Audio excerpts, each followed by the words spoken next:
정부의 하반기 경제 정책에는 브렉시트발 불안을 최소화하기 위한 금융 안정화 대책도 담겼습니다. 가뜩이나 불어나는 가계부채와 조선 해운업 등 위험 요인이 산적한 상황에서 돌발 변수까지 발생하면서 체질 개선이 시급하다는 판단 때문입니다. 김동욱 기자입니다. 정부의 하반기 금융 정책은 리스크 관리 강화에 초점이 맞춰졌습니다. 1,200조 원을 넘어 고공행진하는 가계부채와 조선해운업 구조조정에 더해 브렉시트라는 돌발 변수가 발생했기 때문입니다. 특히 최근 강남 개포발 재건축 아파트 가격 폭등 등 부동산 시장 이상 과열 우려도 나오면서 아파트 집단 대출에도 매스를 대기로 했습니다.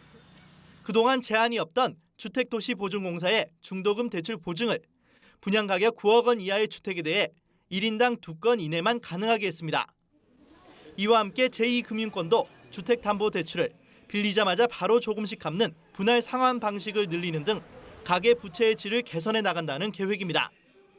조선해운업의 구조조정을 신속하게 추진하기 위한 실탄 마련에도 나섭니다.